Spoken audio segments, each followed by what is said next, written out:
व्यक्ति की अभिव्यक्ति की आज़ादी को छीना जा रहा है, और जबकि पूरा देश जानता है कि हम एक बड़े बड़े देश के अंदर आंदोलन चलाते हैं, और किसी के भी साथ में जब अन्याय होता है तो हम बड़ी मजबूती से खड़े होते हैं। इसलिए हमारा एक भाई जो है जो जितेंद्र पाल मेघवाल जी हैं, उनको केवल इसलिए मार दिया कि वो जो है ना मूंछ रखते थे। तो ये जो संविधान की जो आज़ादी छीनी जा रही है, तो इसके खिलाफ हम लोग बड़ी मजबूती से काफ़ी समय से लड़ाई लड़ रहे हैं। और राजस्थान में भी हम लोगों ने यही किया कि बड़ा प्रोटेस्ट हमने वहाँ पर किया था, और सरकार के सामने हमने मांगे रखने का काम किया।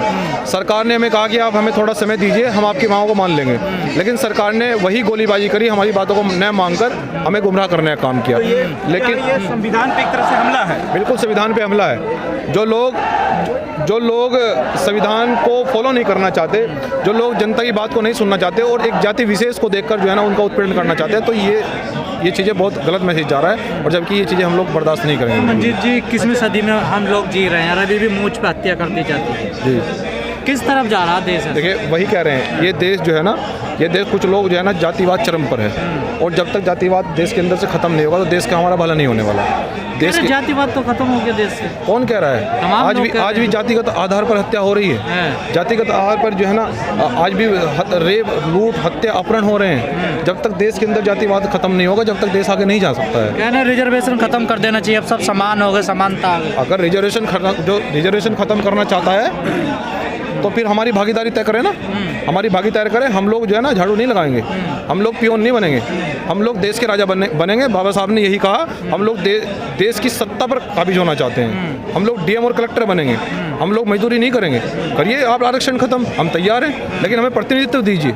जितना हमारी भागीदारी है, लोकतंत्र में ये कहा गया है कि जिसकी जितनी भागीदारी जिसकी जितनी संख्या बारी उसकी उतनी हिस्सेदारी, तो ये करके दिखाई। कब तक मरते रहेंगे दलित, कब तक मुआवजा लेते रहोगे आप? देखिए, आंदोलन जो है ना, क्या भूमिका ले, आंदोलन कितना लंबा चले, कुछ कह नहीं सकते हैं, लेकिन हम ये कहना चाहते हैं कि जब तक अधिकार पूर्ण रूप से नहीं मिल जाते, हमारे तो ब्लड में संघर्ष है, और ये संघर्ष हम जब तक करेंगे जब तक हम लोग जो है ना अधिकार पूर्ण रूप से नहीं मिल जाते। संविधान की सुरक्षा के लिए लगातार आंदोलन हमें चलते रहेंगे। जाति के नाम पर कब तक मरते रहेंगे दलित? वही कह रहे हैं कि अब ये जो देश का जो युवा है, ये बदलाव करेगा। अब देश का युवा तैयार हो रहा है, चाहे वो बीमारी के माध्यम से हो, चाहे वो किसी भी संगठन के माध्यम से, देश का युवा तैयार हो रहा है, और हम लोग बहुत जल्दी जातिवाद को खत्म करेंगे। जातिवाद से ऊपर उठकर राजनीति की बात होगी, रोजगार की बात होगी, देश की बात होगी, राष्ट्रवाद की बात होगी।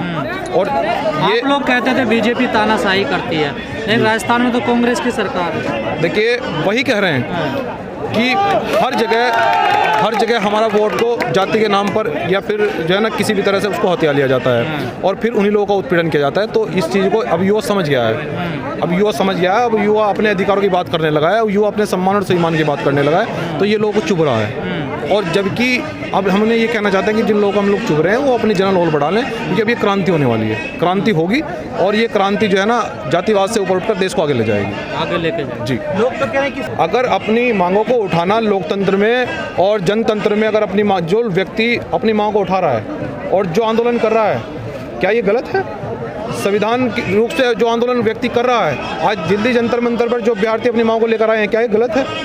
लेकिन सरकार नहीं सुन रही है, तानाशाही है, ये सब बड़ी समस्या हो गई है। और सरकार में बैठे नेता वो गूंगे बहरे हो गए। हमारी ये समझ नहीं आता कि जब हम लोग जो जनता प्रतिनिधि अपना चुनकर जो संसद और विधानसभा में भेजती है, आज वही प्रतिनिधि जनता की बात को सुनने का काम नहीं कर रहा है, तो ये एक विद्यार्थी को समझना पड़ेगा, एक शिक्षित युवा को, देश के युवा को समझना पड़ेगा कि हमें अपना वोट को, अपना मत को किस ओर देना चाहिए। लेकिन दलितों पर लगातार अत्याचार बढ़ते जा रहे हैं, अपराध कम नहीं हो रहे हैं, दलित संगठन भी तमाम काम कर रहे हैं, फिर भी उसके बावजूद भी कम नहीं हो रहे। देखिए, ये वजह हम बता देते हैं कि जो दलित नेता जनता चुनकर भेज रही है, वो वहाँ पर अधिकारियों की बात नहीं कर पा रहे बेचारे, संसद में आवाज़ नहीं उठा रहे। वो आरक्षण के नाम पर जो है ना नमक हरामी कर रहे हैं, सीधी सी बात है, नमक हरामी, वो नमक हरामी कर रहे हैं। और ये जब तक नमक हरामी होगी, कड़वा है लेकिन सत्य है, जब तक ये नमक हरामी बंद नहीं होगी तब तक देश का भला नहीं होने वाला, जब तक उस कम्युनिटी का भला नहीं होने वाला। क्यों नहीं बेरोजगारी पर बोल रहे हैं? सबसे ज्यादा देश भर में जो है दलित छात्रों की संख्या ज्यादा है, दलित बेरोजगार सबसे ज्यादा है, फिर भी प्रधानमंत्री चुप है।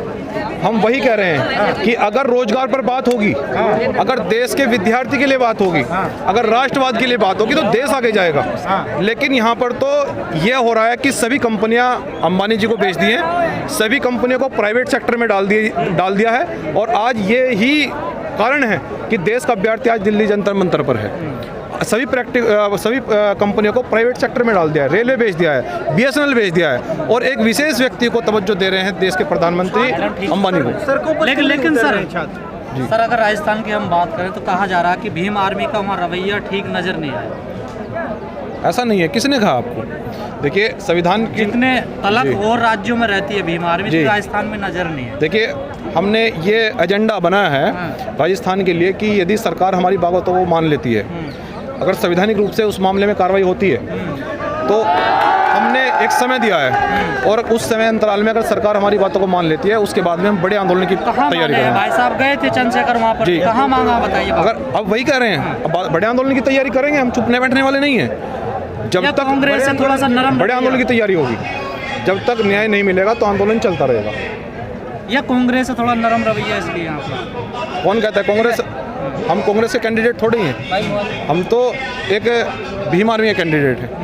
और भीम आर्मी देश का एक संवैधानिक संगठन है जिसके खिलाफ भी उत्पीड़न होता है, जिसके खिलाफ भी अन्याय होता है, हम उसके समर्थन में जाते हैं, उसको न्याय दिलाने का काम करते हैं जब तक।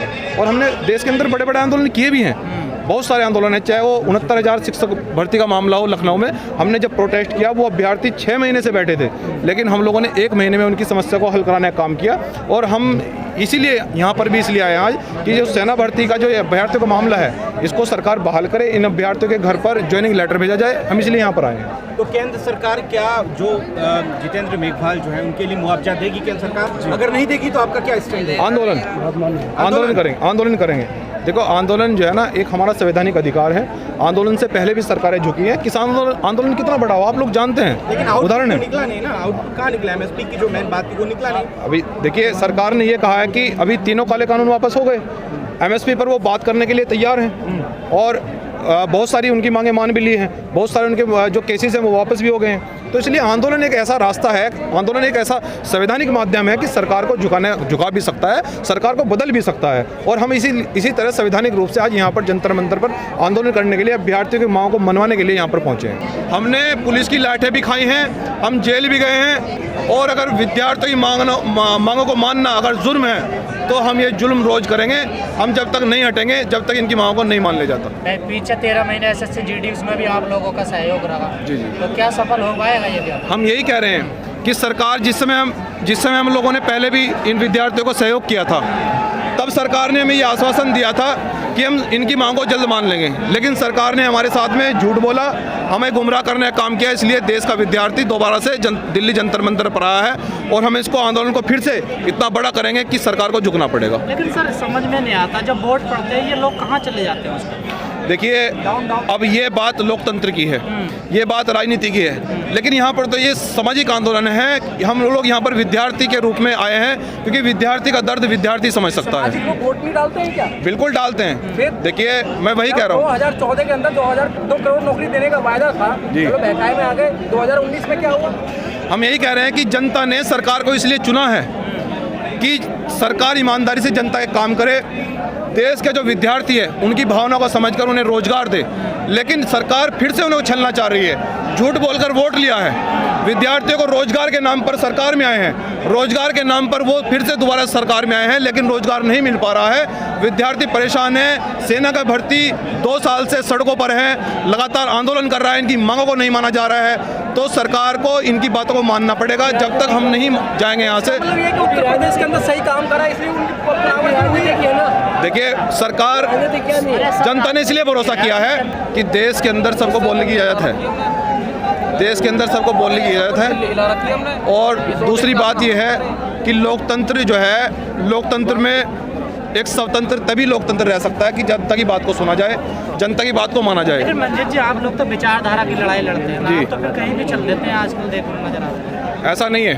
देखिए हम लोग जातिवाद के खिलाफ हैं, और यहाँ पर कोई इशू पॉलिटिकल इशू नहीं है, कोई राजनीतिक मुद्दा नहीं है, ये केवल आपकी अपनी एक विचारधारा है ना, विचारधारा। आप लड़ते हैं। देखिए यहाँ पर एक केवल विद्यार्थियों की बात है, और विद्यार्थियों की बात देश के हित में हो रही है, और उस देश के हित में ही रहकर हम विद्यार्थी की बात करना चाहते हैं। क्योंकि यहाँ पर विद्यार्थी सभी समुदाय से, सभी वर्गों से विद्यार्थी आया है। हम भी क्योंकि विद्यार्थी ही, मैं भी एक विद्यार्थी हूँ, और उस विद्यार्थी के रूप में मैं यहाँ पर इन विद्यार्थियों का सहयोग करने के लिए यहाँ पर दिल्ली जनता आप दरबार में तो पहुँचा। सहयोग करने आए इन विद्यार्थियों का, जी। इन विद्यार्थियों को लग रहा है कि आप राजनीति करना है। देखिए, बहुत सारे लोग प्रोटेस्ट में सब तरह के लोग होते हैं, कुछ राजनीतिक भी होते हैं, कुछ माहौल भी खराब करना चाहते हैं, लेकिन हम लोगों ने पहले भी आंदोलन किए हैं और सरकार को झुकना पड़ा, इसलिए हम ये कहने के लिए आए हैं हम सरकार को झुकाने की ताकत रखते हैं। तो भाई साहब आएंगे क्या यहाँ? बिल्कुल आएंगे, अगर जरूरत पड़ी विद्यार्थियों को यहाँ पर आने की, अगर हमारी मांगों को पूरा नहीं किया गया तो बिल्कुल आएंगे, इनके हाथों को मजबूत करेंगे, उनकी मांगों को मनवाने का काम करेंगे। अब क्या कहा भाई साहब? अब देखिए, हम यही कह रहे हैं कि सरकार ने जो आश्वासन पहले दिया था हमें, उन्होंने ये कहा था कि हम इनकी बातों को जल्द मान लेंगे, लेकिन सरकार ने उनकी बातों को नहीं माना, इसलिए हम दोबारा यहाँ पर दिल्ली जंतर मंतर पर आना पड़ा जी। और अगर सरकार नहीं मानती है तो फिर हम बड़े आंदोलन करेंगे और आंदोलन की तैयारी करेंगे। फिर बेरोजगारी एक बड़ा मुद्दा है देश में। भाई बिल्कुल है, और सरकार जुमलेबाजी करके, सरकार झूठ बोलकर इनकी मांगों को जो है ना वो गुमराह करने का काम कर रही है। सरकार ने कहा कि हम तुम्हें रोजगार देंगे, हम तुम्हें 10 लाख रोजगार देंगे, इसलिए इस भरोसे पर सरकार दोबारा देश के युवा ने लोकतंत्र में स्थापित किया है। लेकिन लोकतंत्र में आकर जिस प्रकार से सरकार तानाशाही कर रही है, युवाओं की बातों को नहीं माना जा रहा है। 2 वर्षों से सेना का अभ्यर्थी वो सड़कों पर है, ये देश का दुर्भाग्य है।